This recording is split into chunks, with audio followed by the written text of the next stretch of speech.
Bonsoir à tous et soyez les bienvenus sur cette chaîne bénie.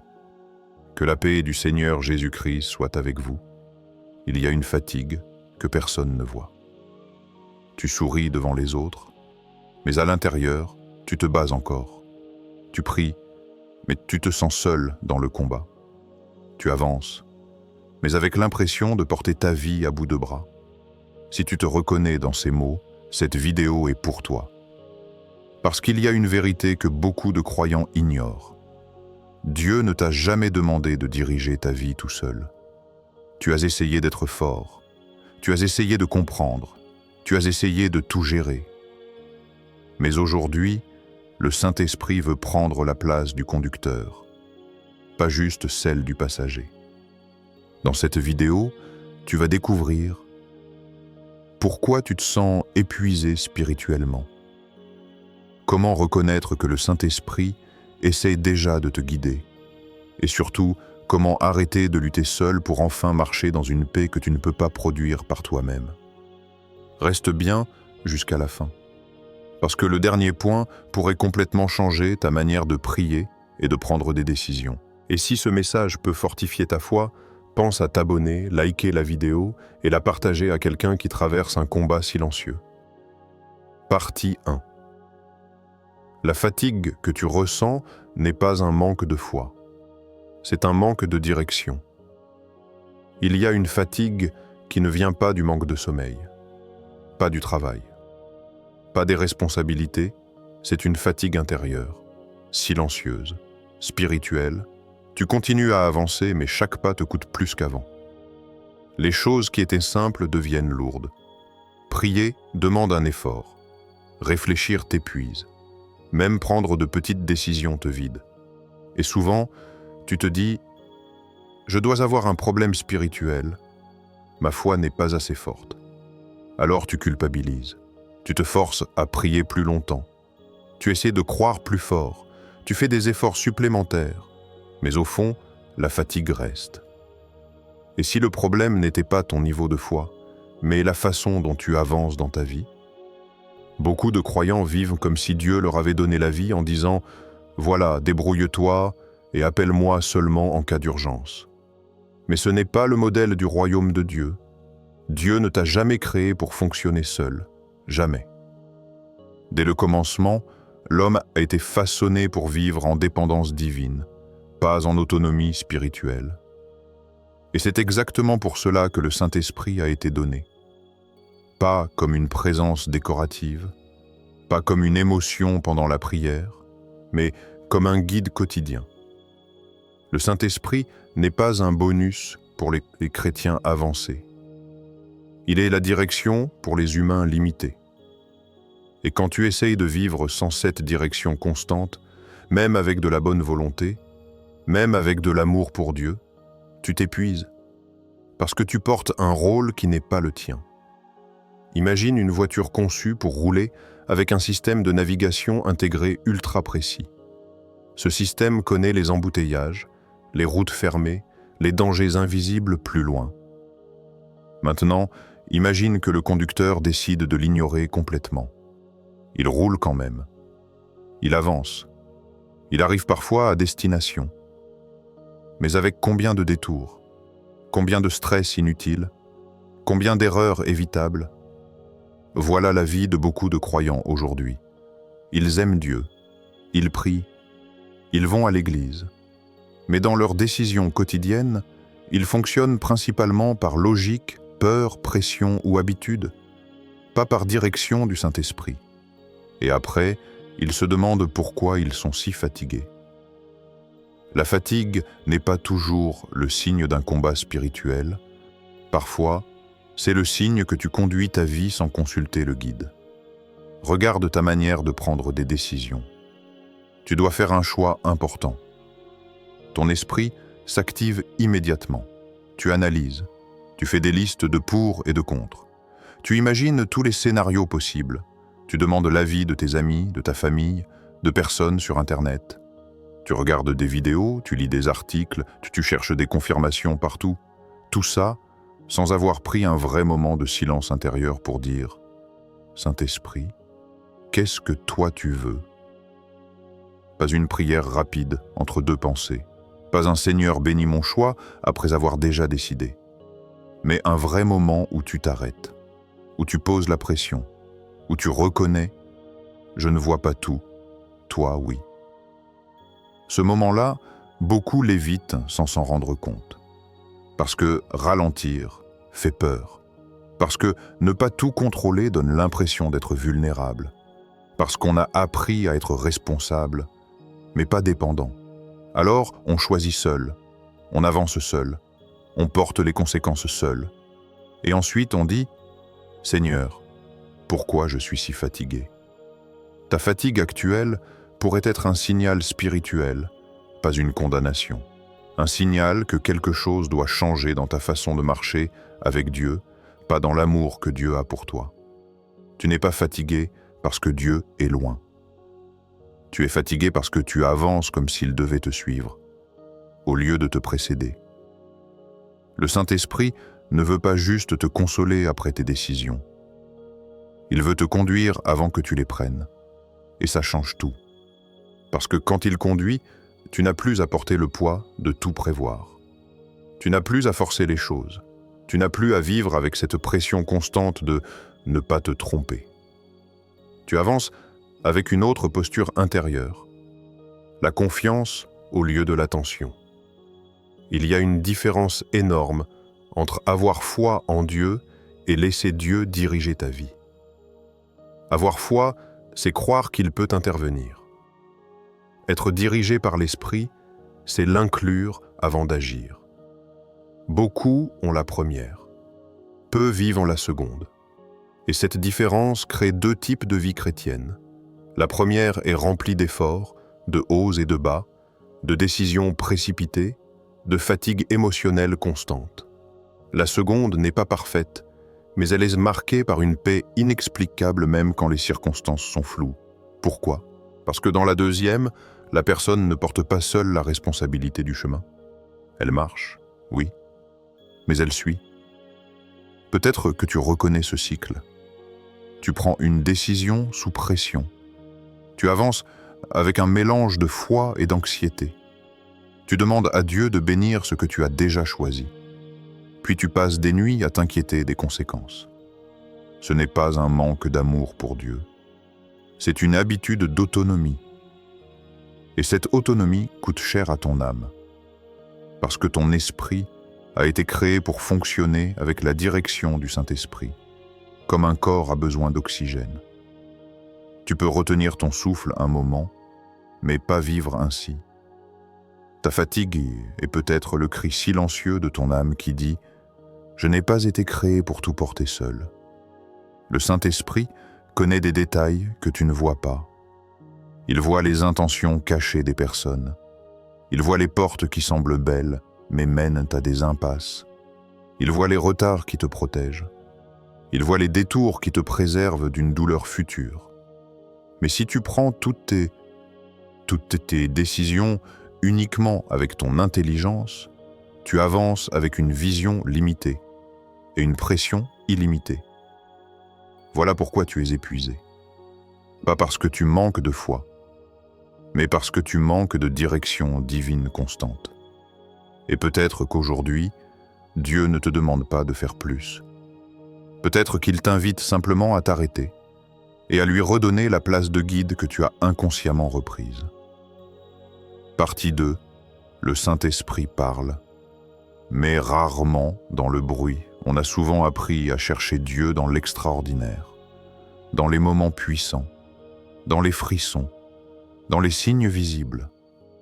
Alors on s'attend à ce que sa voix ressemble à un tonnerre, à une évidence spectaculaire, à une certitude qui fait disparaître tous les doutes en une seconde. Mais dans la réalité de la marche quotidienne avec Dieu, le Saint-Esprit parle rarement dans le bruit. Il parle dans le calme, dans la profondeur, dans cet espace intérieur que beaucoup de gens n'écoutent plus. Parce que nos vies sont devenues bruyantes.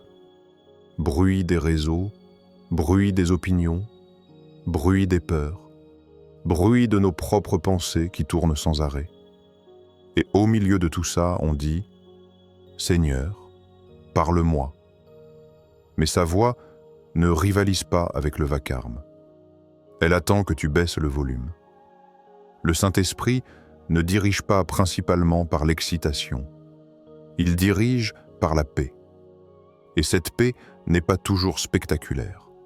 Elle est souvent douce, stable, presque discrète. C'est comme une boussole intérieure. Pas un feu d'artifice, une direction. Tu peux ressentir une grande excitation pour quelque chose et pourtant ne pas être dans la volonté de Dieu. L'excitation peut venir de l'ego, du désir de reconnaissance, de la peur de manquer une opportunité.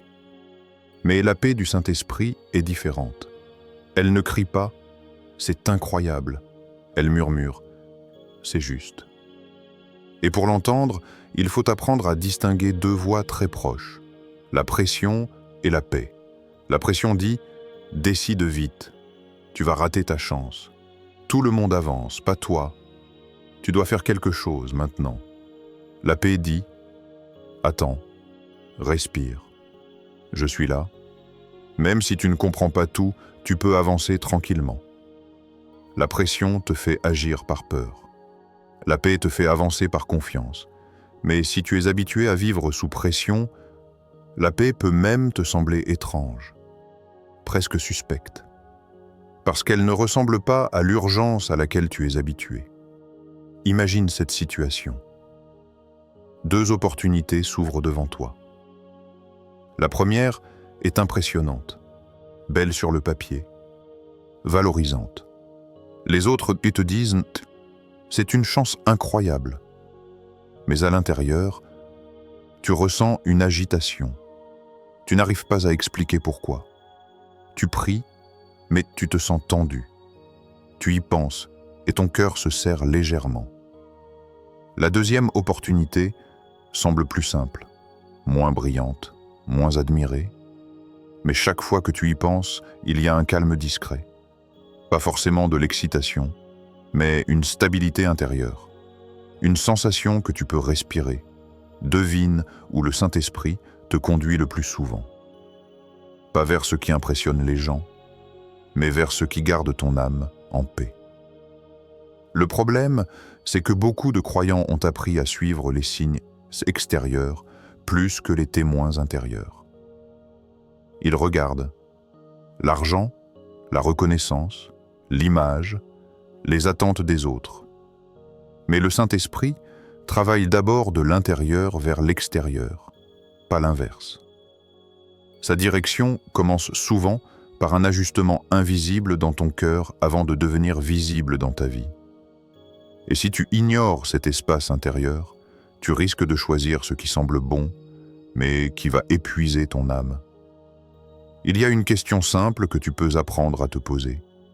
Est-ce que cette décision me donne une paix profonde ou une pression constante? Pas une paix superficielle, pas un soulagement temporaire, mais une paix qui reste même quand tu imagines les difficultés. Parce que la paix du Saint-Esprit ne dépend pas de la facilité du chemin. Elle dépend de la justesse de la direction. Tu peux être appelé vers quelque chose de difficile, et pourtant ressentir une paix solide.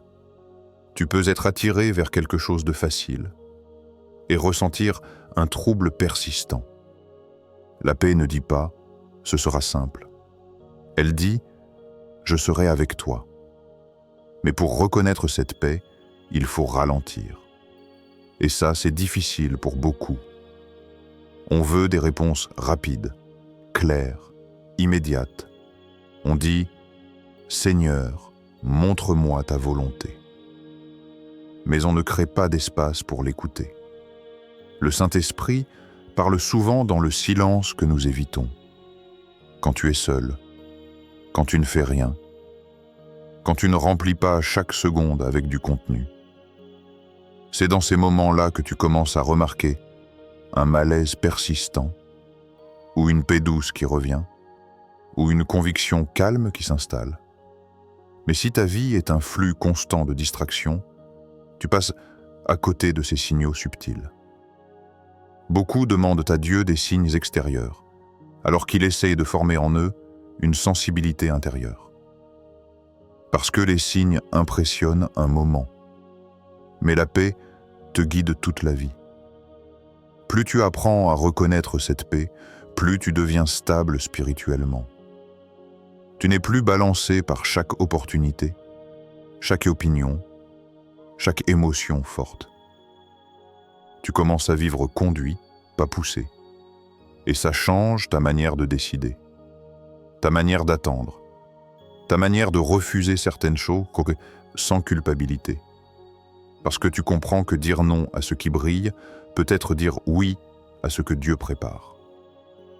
Le Saint-Esprit n'est pas bruyant, il est fidèle.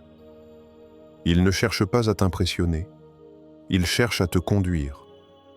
Et sa voix ressemble souvent à cette paix que tu as déjà ressentie, mais que tu as ignorée parce qu'elle ne faisait pas assez de bruit. Peut-être que la prochaine grande direction de ta vie ne viendra pas avec un signe spectaculaire, mais avec une paix que tu ne peux pas expliquer. La vraie question, c'est: seras-tu prêt à faire confiance à cette paix, même si elle ne correspond pas à la pression autour de toi? Tu es toujours là? C'est que tu aimes bien la vidéo. Clique sur s'abonner et on continue ensemble. Partie 3. Luther seul donne l'illusion de contrôler, mais produit de l'angoisse. Il y a une phrase que beaucoup ne disent pas à voix haute, mais qu'ils vivent intérieurement chaque jour. Si je ne gère pas tout, tout va s'effondrer. Alors tu tiens. Tu anticipes. Tu réfléchis à tous les scénarios possibles. Tu essaies de ne rien laisser au hasard. Et extérieurement, ça peut ressembler à de la maturité, à de la responsabilité, à de la force. Mais intérieurement, ça ressemble souvent à de la tension permanente. Parce que lutter seul donne une impression de contrôle. Mais ce contrôle est fragile, limité, épuisant. Tu crois que tu tiens ta vie entre tes mains. Mais en réalité, tu portes un poids que ton âme n'a jamais été créée pour supporter. Le besoin de tout contrôler ne naît pas du jour au lendemain. Il vient souvent des blessures, des déceptions, des moments où tu as eu l'impression que si tu ne faisais rien, personne ne le ferait pour toi. Alors tu as appris à compter sur toi, à prévoir, à surveiller, à analyser. Et même après avoir donné ta vie à Dieu, cette habitude reste. Tu pries, oui.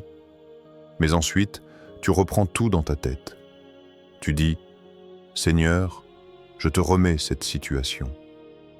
Puis tu passes la journée à t'inquiéter comme si tout dépendait uniquement de toi. Ta bouche dit: je te fais confiance. Mais ton cœur murmure: si je lâche, ça va mal finir. Et c'est exactement là que l'angoisse s'installe. L'angoisse n'est pas toujours un manque de foi. C'est souvent le signe que tu essayes encore de tout porter, parce que ton esprit peut croire en Dieu, pendant que ton âme refuse de lâcher le contrôle. Et ce décalage crée une tension intérieure constante. Tu pries, mais tu ne te reposes pas. Tu crois, mais tu surveilles tout. Tu demandes l'aide de Dieu, mais tu agis comme si tout dépendait uniquement de ta performance. C'est épuisant. Parce que tu vis avec une responsabilité qui dépasse ta capacité humaine. Imagine un enfant qui marche à côté de son père sur un chemin difficile. Le père voit le terrain, les dangers, les raccourcis. Il est prêt à guider. Mais l'enfant refuse de lui donner la main. Il avance seul. Il trébuche. Il se fatigue vite. Il regarde sans cesse le sol avec peur. Le père et les pères, c'est là. Capable, paysan. Mais tant que l'enfant ne lâche pas son autonomie pour faire confiance, il vit comme s'il était seul. C'est l'image de beaucoup de vies spirituelles. Dieu est présent. Le Saint-Esprit est là pour guider, conseiller, soutenir. Mais intérieurement, tu tiens encore les rênes. Et tenir les rênes tout seul produit une chose inévitable, l'angoisse. Pourquoi? Parce que tu sais, au fond de toi, que tu ne contrôles pas vraiment tout. Tu ne contrôles pas l'avenir, tu ne contrôles pas les réactions des autres, tu ne contrôles pas toutes les circonstances. Tu ne contrôles pas le timing des choses. Alors ton âme essaie de compenser cette impuissance par une hypervigilance constante. Tu réfléchis trop, tu anticipes trop, tu imagines le pire pour essayer de t'y préparer. Mais cette posture ne te protège pas, elle t'épuise. Parce que ton âme n'a pas été conçue pour être Dieu. Vouloir tout contrôler est souvent un signe spirituel subtil. Tu crois que Dieu est capable, mais tu ne lui as pas encore remis la direction complète de ta vie. Tu lui fais confiance pour le ciel, mais pas totalement pour demain. Tu crois qu'il sauve. Mais tu as du mal à croire qu'il dirige les détails. Alors tu pries pour que les choses s'arrangent, tout en vivant intérieurement comme si tout dépendait de ton niveau d'attention, d'effort et de vigilance. Et plus tu vis comme ça, plus ton corps et ton esprit restent en état d'alerte. Difficulté à te détendre. Pensées qui tournent la nuit. Scénario négatif en boucle. Peur constante de ce qui pourrait arriver. Ce n'est pas juste du stress. C'est le poids du contrôle que tu refuses de déposer. Faire confiance à Dieu ne signifie pas devenir passif. Ça signifie changer de position intérieure. Tu fais ta part, oui. Mais tu ne portes plus le résultat. Tu avances, mais tu n'essaies plus de sécuriser chaque détail. Tu pries, et tu laisses vraiment la place à Dieu d'agir, même si ça ne ressemble pas à ton plan. Et ça, c'est difficile. Parce que lâcher le contrôle donne l'impression de perdre quelque chose.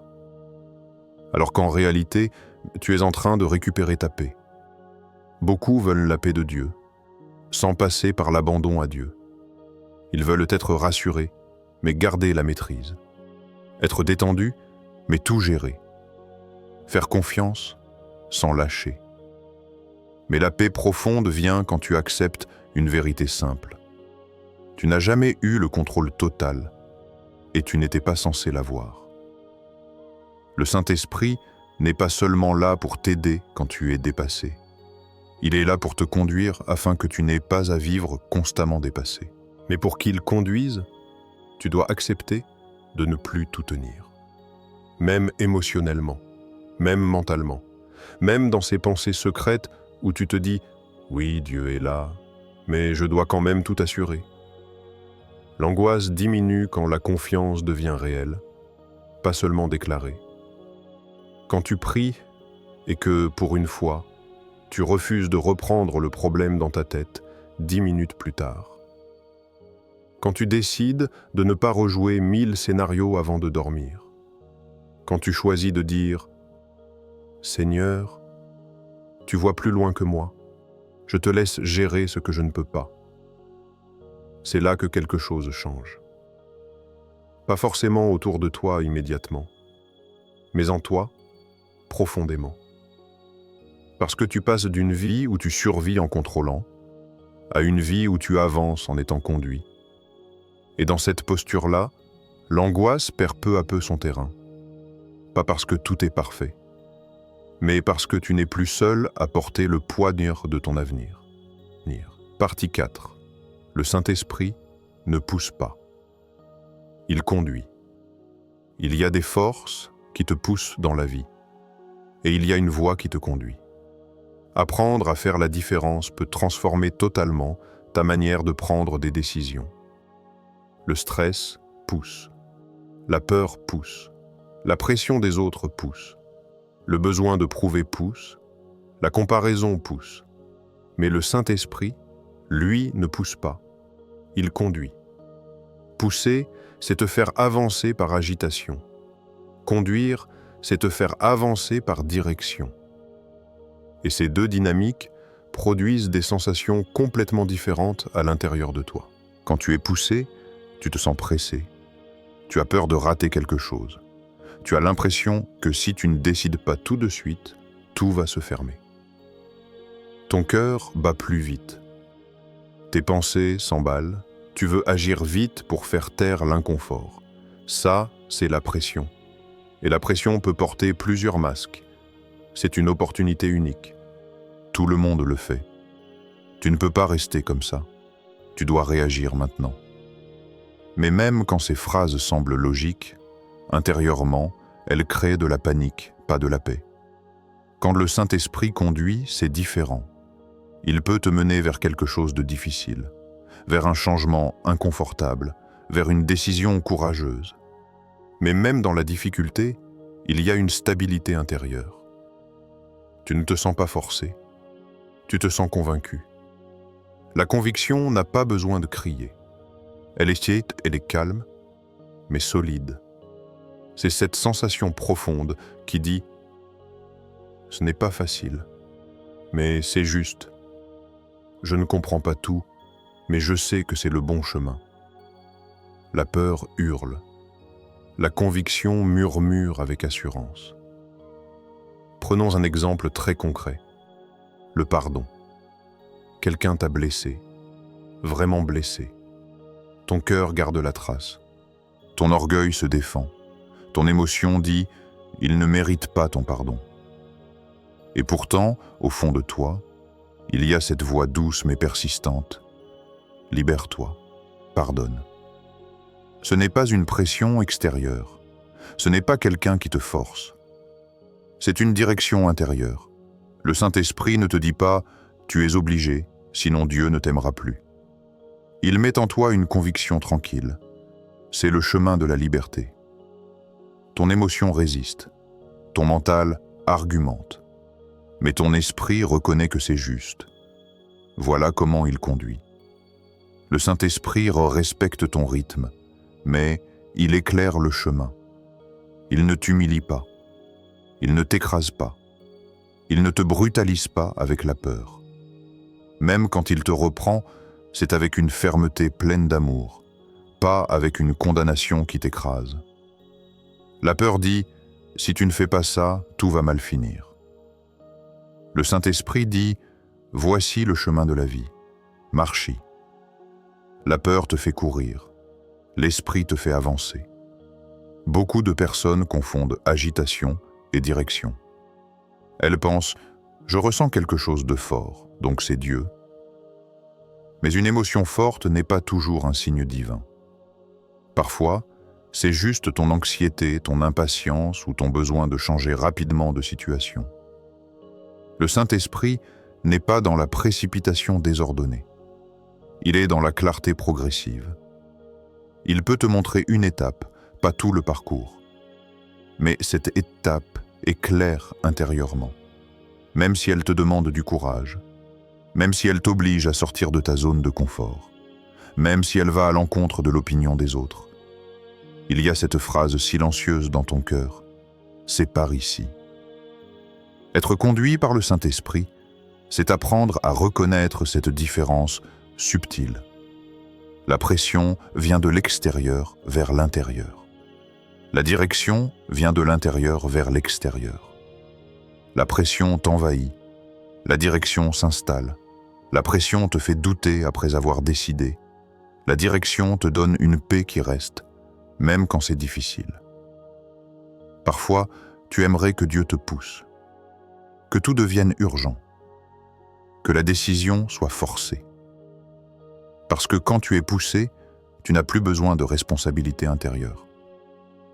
Tu réagis, c'est tout. Mais quand le Saint-Esprit conduit, il te laisse la liberté de répondre. Et cette liberté demande de la maturité spirituelle. Tu dois choisir d'obéir à une conviction douce sans pression extérieure. Tu dois faire confiance à une direction intérieure, même quand personne d'autre ne la comprend. C'est là que ta relation avec lui devient réelle, personnelle, profonde.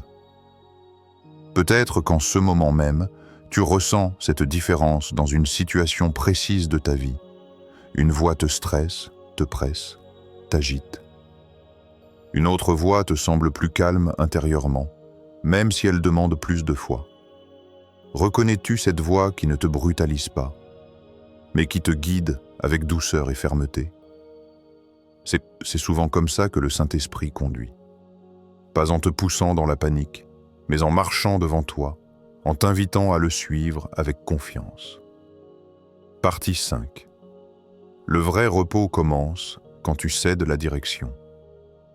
tout le monde veut la paix. Cette paix profonde, stable, qui ne dépend pas des circonstances. Cette sensation intérieure que tout va aller bien, même si tout n'est pas encore réglé. Mais voici la vérité que peu acceptent. La paix de Dieu vient rarement dans une vie où Dieu n'a pas la direction. Beaucoup veulent la paix, mais sans lâcher le volant. On prie pour que Dieu bénisse nos plans. On demande à Dieu d'arranger nos décisions. On espère sa protection, tout en gardant le contrôle total. Et ensuite, on se demande pourquoi le repos ne vient pas. Le vrai repos ne commence pas quand tout devient clair. Il commence quand tu acceptes de ne pas tout comprendre et de faire confiance quand même. Céder la direction, ce n'est pas abandonner ta responsabilité.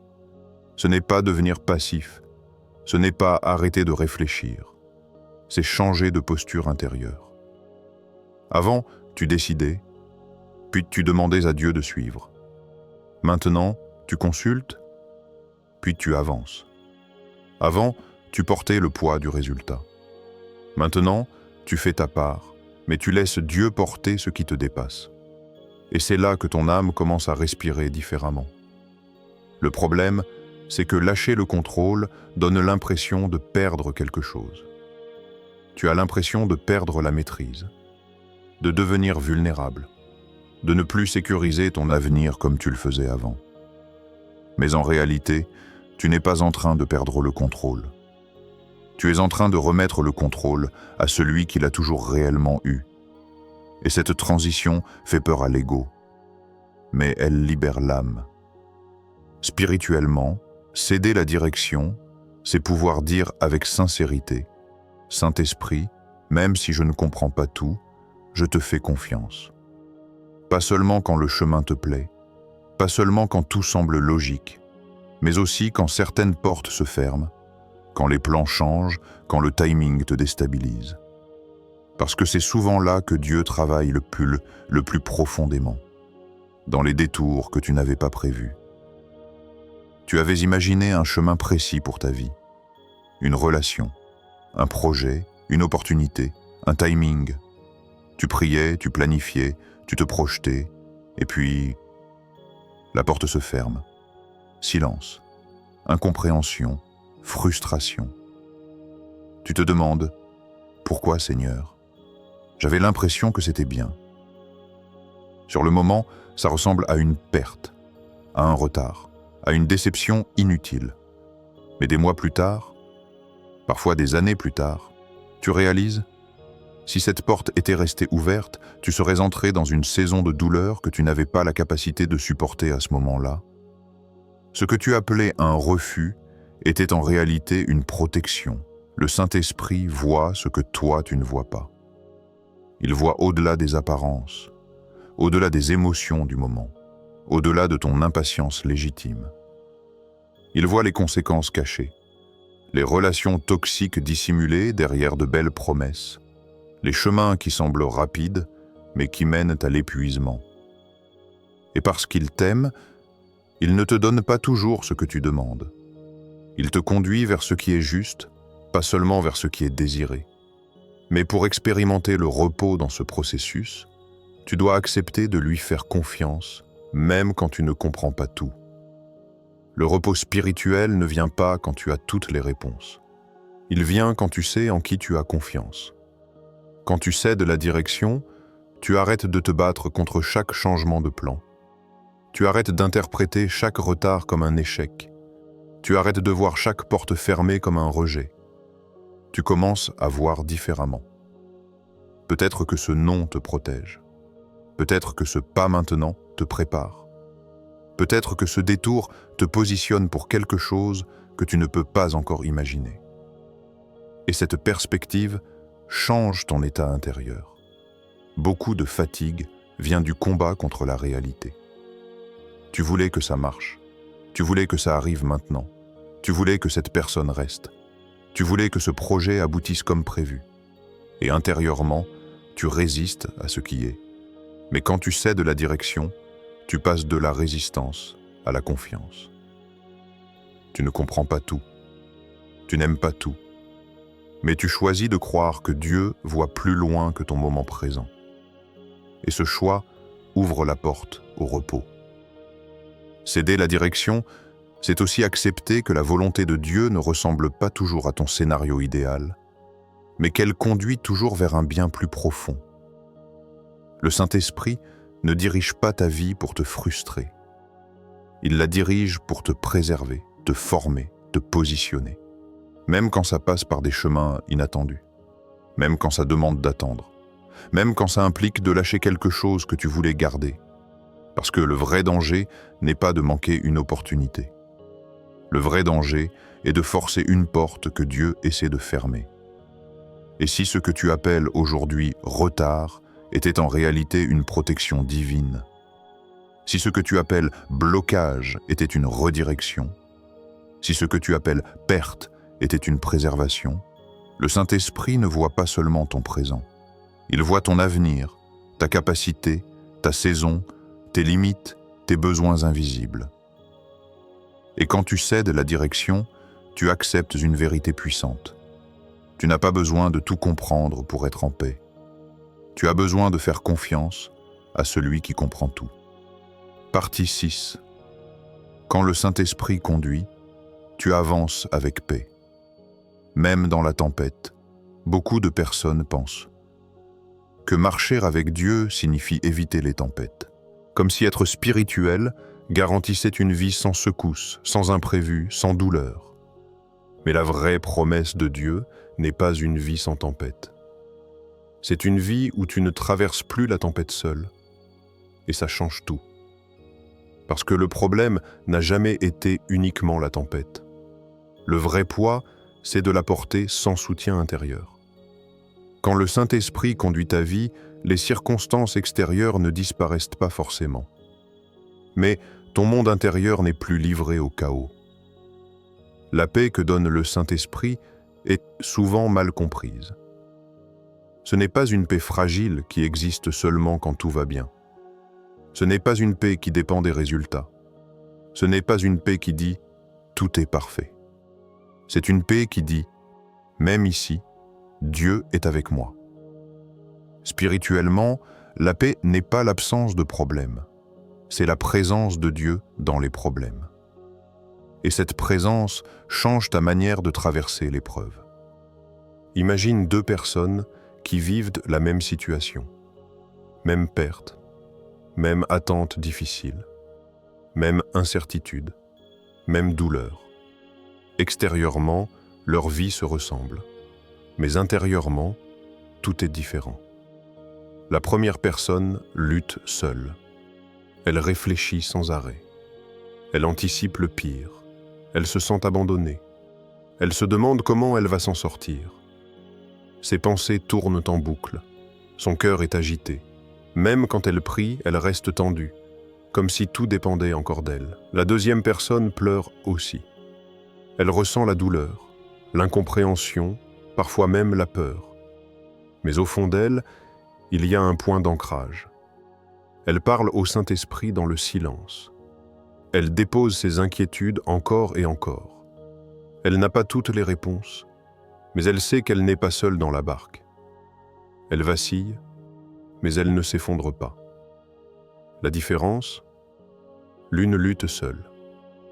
L'autre s'appuie intérieurement sur le Saint-Esprit. Être conduit par le Saint-Esprit ne signifie pas que tu ne ressens plus rien. Tu peux ressentir la tristesse, la déception, la fatigue, même le découragement par moments. Mais ces émotions ne dirigent plus ta vie, elles passent pendant que la paix reste en profondeur. C'est comme la mer. À la surface, il y a des vagues, mais dans les profondeurs, il y a un calme stable. Le Saint-Esprit ne promet pas toujours une surface sans vagues. Il t'offre une profondeur qui ne se laisse pas emporter par chaque vent. Quand tu es conduit par lui, tu ne traverses plus les épreuves avec la question « Comment vais-je survivre à ça ?» mais avec une autre posture intérieure, « Saint-Esprit, conduis-moi à travers ça. » Et cette simple différence change ta manière de penser. Tu n'es plus seul face à l'avenir. Tu n'es plus seul face aux décisions difficiles. Tu n'es plus seul face à l'incertitude. Même quand tu ne sais pas ce qui va se passer, tu sais avec qui tu avances. Il y a une force discrète qui apparaît quand tu t'appuies sur le Saint-Esprit. Pas une force bruyante, pas une force qui nie la douleur, mais une force qui te permet de tenir debout, même quand tu aurais toutes les raisons de t'effondrer. Les autres peuvent regarder ta vie et se dire « Je ne sais pas comment il tient. Je ne sais pas comment elle continue. » Mais toi, tu sais, ce n'est pas ta force. C'est sa présence. La paix du Saint-Esprit ne signifie pas que tu ne poses pas de questions. Elle signifie que tes questions ne te détruisent plus. Tu peux dire « Seigneur, je ne comprends pas », sans perdre ta confiance. Tu peux dire « Ça fait mal », sans perdre ton espérance. Tu peux pleurer et quand même avancer, parce que tu sais que la tempête ne décide pas de ta destinée. Dieu, oui. Quand tu luttes seul, chaque problème devient une menace pour ton équilibre. Quand tu es conduit par le Saint-Esprit, chaque problème devient un lieu où sa fidélité peut se révéler. La tempête ne disparaît pas forcément, mais ta manière de la traverser change radicalement. Tu n'es plus en train de paniquer dans tous les sens. Tu avances pas à pas, jour après jour, respiration après respiration. Et souvent, tu réalises après coup que ce qui aurait dû te briser t'a en réalité fortifié. Pas parce que tu es devenu plus fort par toi-même, mais parce que tu as appris à ne plus porter seul. La vraie question n'est donc pas « Est-ce que je vais éviter toutes les tempêtes ?» mais plutôt « Avec qui vais-je traverser la prochaine tempête ?» Parce que ta stabilité ne dépendra pas seulement de ce qui arrive autour de toi, mais de celui sur qui tu t'appuies à l'intérieur. Et dans la prochaine saison difficile de ta vie, car il y en aura, la différence ne se verra peut-être pas immédiatement à l'extérieur, mais elle sera immense à l'intérieur. Là où certains seront submergés, tu tiendras debout. Là où certains perdront l'espoir, tu garderas une paix inexplicable, pas parce que tu es plus fort, mais parce que tu n'es plus seul. Partie 7. Le Saint-Esprit veut être consulté dans les petites choses, pas seulement les urgences. La plupart des gens se tournent vers Dieu quand tout s'effondre. Quand la situation devient incontrôlable, quand les émotions débordent, quand il n'y a plus d'autres solutions visibles. Et bien sûr, Dieu répond aussi dans ces moments-là. Il est fidèle même dans nos cris de dernière minute. Mais une vie conduite par le Saint-Esprit ne se construit pas uniquement dans les urgences. Elle se construit dans le quotidien, dans les détails, dans l'ordinaire. Parce que le Saint-Esprit ne veut pas être une roue de secours, il veut être un guide permanent. Beaucoup de croyants vivent une foi d'urgence. Ils consultent Dieu pour les grandes décisions. Un mariage, un déménagement, un nouveau travail, une crise familiale, mais pour le reste, ils avancent en pilote automatique. Pensées habituelles, réactions automatiques, choix rapides sans réelle pause intérieure. Et ensuite, quand une grande décision arrive, ils ont du mal à reconnaître la voix du Saint-Esprit. Pas parce qu'ils ne parlent pas, mais parce qu'ils ne sont pas habitués à l'écouter. Reconnaître sa voix dans les grandes décisions commence par l'écouter dans les petites. La relation avec le Saint-Esprit ressemble à une amitié profonde. Tu ne construis pas une relation solide en parlant seulement dans les crises. Tu la construis dans les échanges simples, réguliers, quotidiens. C'est pareil spirituellement. Plus tu l'invites dans les petits choix, plus ton cœur redevient sensible à ses directions.